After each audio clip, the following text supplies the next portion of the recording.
Alright, bismillahirrahmanirrahim. Assalamualaikum warahmatullahi wabarakatuh. Best.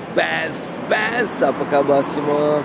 Alright, kita masih berada di dalam malam-malam terakhir ni. Jadi jangan sikit pun kita buang masa dengan dunia yang penipuan ni banyak ni sangat ni. Kita lebih fokus pada untuk mencari apa yang kita nak dapatkan untuk akhirat nanti, insya-Allah. Okey, hari ni Abang Abu just nak bagi tahulah. Ada rahsia Allah bagi kepada orang-orang yang rezeki. Kadang-kadang kita dapat benda tu macam tak disangka kan. Kita tak sangka benda tu jadi, benda tu dapat. Kita tak plan, kita tak buat apa, benda tu jadi kan. Ini sebenarnya untuk siapa tahu? Untuk orang-orang yang redha dengan segala takdir Allah. Kadang-kadang ada benda tu terjadi sebab kita tak boleh nak kontrol benda tu. Kan? Kita tak boleh kontrol.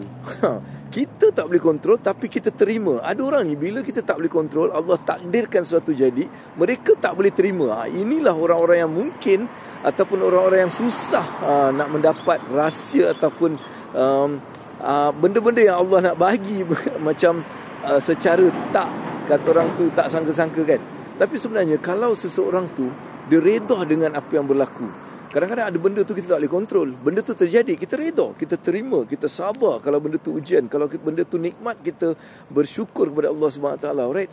Kalau inilah yang dilakukan oleh orang tersebut, pastinya dia akan mendapat sesuatu yang tak dijangka. Allah akan bagi, pasti. Alright? Sebab itulah bila kita ni lebih fokus pada benda yang kita boleh kontrol. Contohnya, kita boleh pergi buat solat on time, kita boleh buat semua benda-benda kebaikan yang kita boleh kontrol tu kita buat.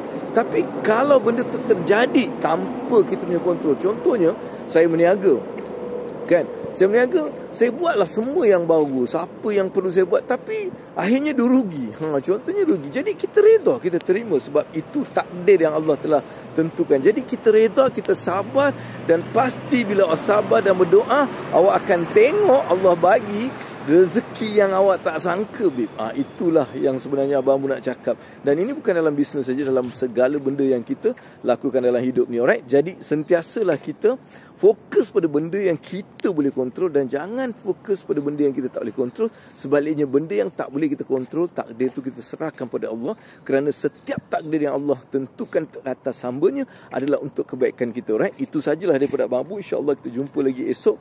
Best.